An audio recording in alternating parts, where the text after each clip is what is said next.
السلام عليكم ورحمة الله وبركاته.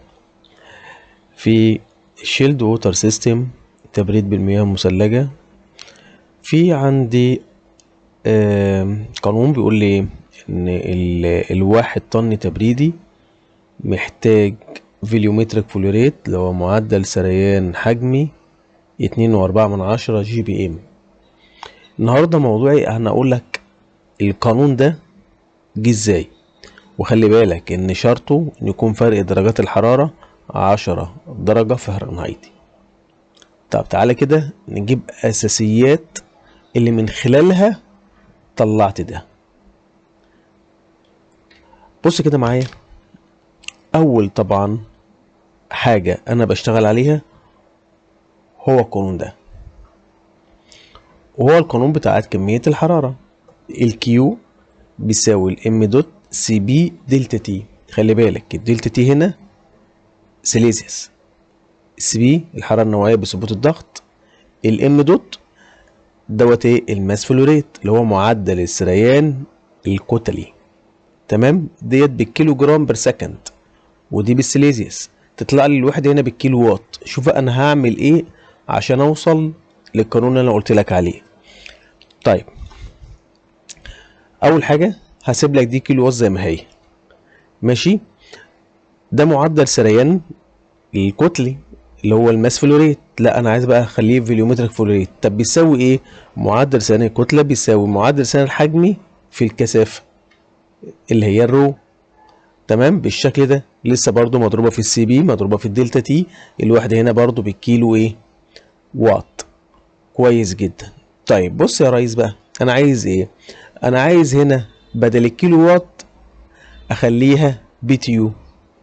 تمام، وبدل الفي دوت اللي هو معدل السريان الحجمي، بدل ما هو بالمتر مكعب بير سكند، لا انا عايزه بالجالون بير مينت. خلي بالك انا عايزه بالشكل ده. الكيلو وات تبقى بي تي يو كل اور، الفي بدل متر مكعب بير سكند لا هنخليها جي بي ام جالون بير مينت. وعندي هنا الدلتا تي بدل بسيليزيوس اخليها ايه فahrenheit. تمام. السي بي سهل انا اشيلها لان احط القيمه بتاعتها 4.18%. الرو نفس الكلام اشيلها واحط بدلها كثافه بتاعت الميه تقريبا بتبقى 1000. تمام، دي سهله اشيل دي واشيل ديت واحط الكام بتاعتها. اما المهم عندي اللي انا دي بدل ما تبقى متر مكعب بير سكند اخليها جي بي ام، وديت بدل ما تبقى سيليزيوس اخليها فahrenheit. وهنا ضربت في 500. السؤال بقى، دي اوصلها من هنا لهنا ازاي؟ اقول لك، ده بقى موضوعنا.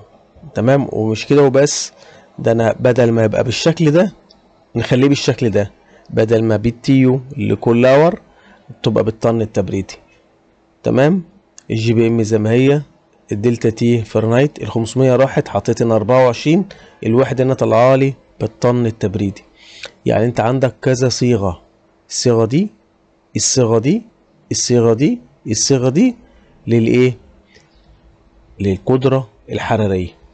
طيب ازاي اتنقلت من هنا ووصلت لدي؟ هو دي بقى الفكره جت ازاي. تعالى كده مع بعض، سهله جدا. هو ده القانون العام اللي احنا شغالين عليه. الكيو ام دوت سي بي دلتا تي تطلع لي بالكيلو وات.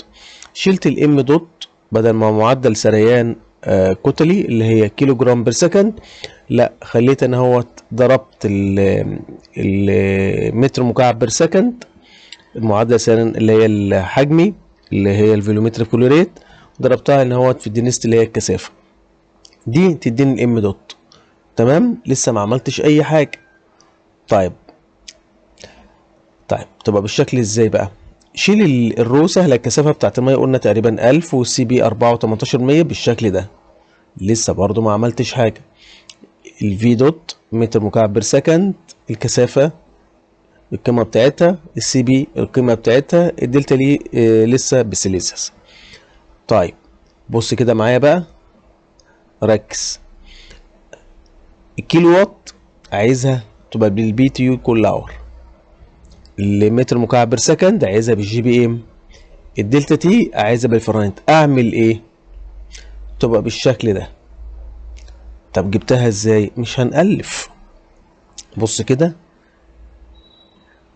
عشان احول من بي تي يو بير اور للكيلو وات، بص كده، الواحد كيلو وات بيساوي 3428 و57% بي تي يو لكل اور.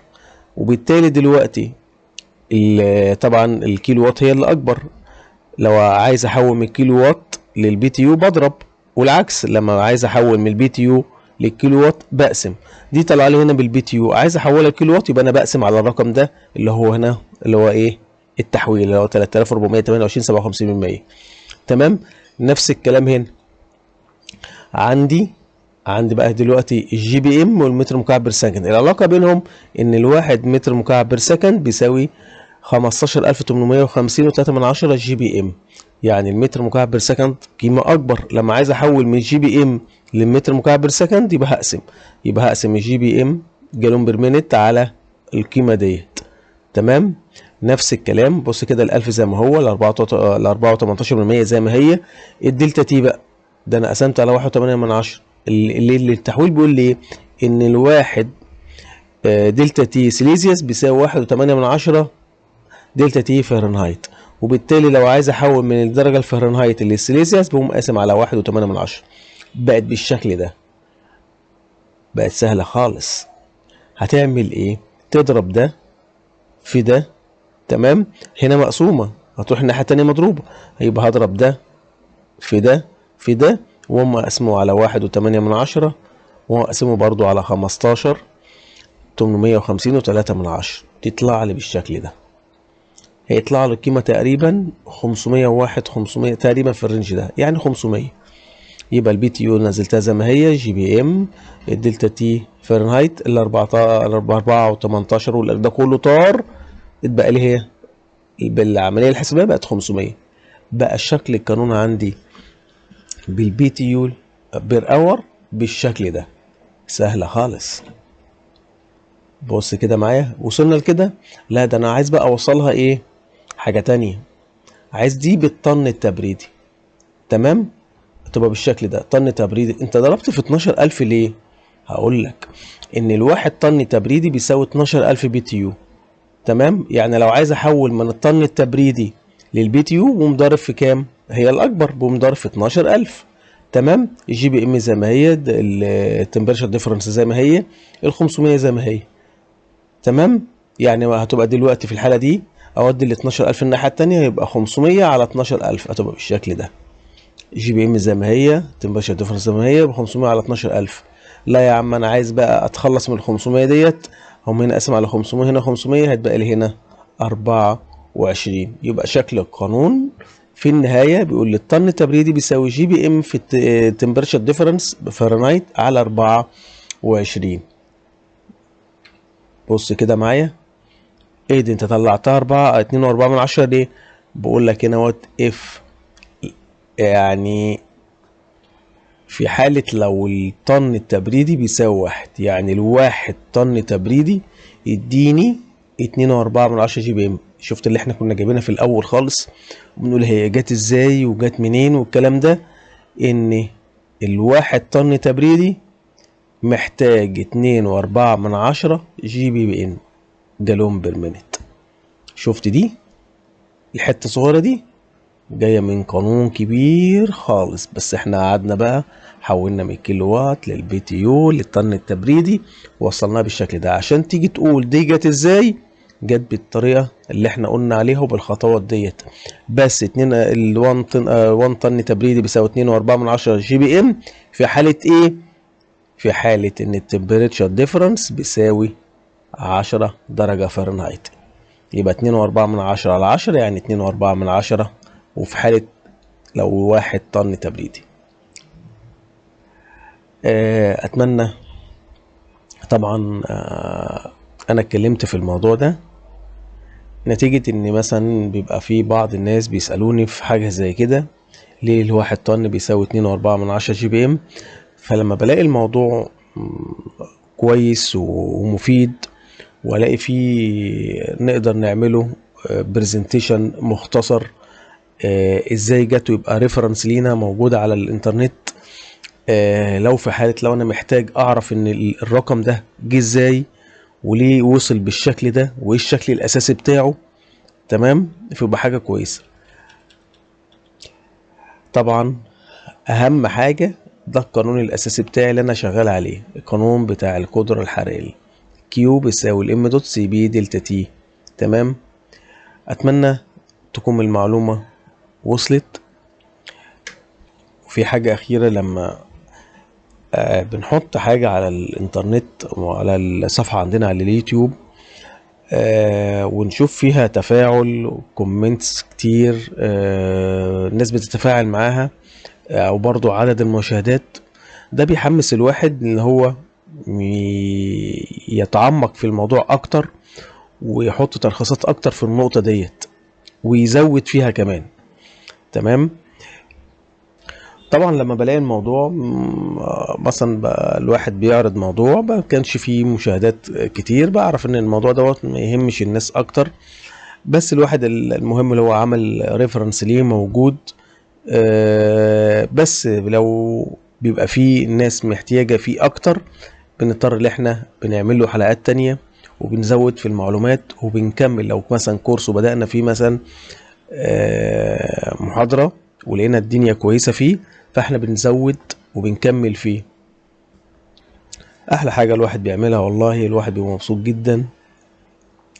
الواحد مش هيعرف قيمة الكلام دوت على المستوى الشخصي يعني الا بعد سنين وسنين وسنين وسنين. مهما يطول بينا العمر، طبعا الذاكرة عمرها وامكانيات الواحد عمرها ما هدناها زي ما هي، طبعا هنقل وطبعا بس الحمد لله باللي احنا بنعمله على اليوتيوب والمعلومات اللي احنا بنحطها، معلومات موجودة لجيلنا والجيل اللي بعد كده. فأحلى حاجة لما المعلومة ادناها متداولة.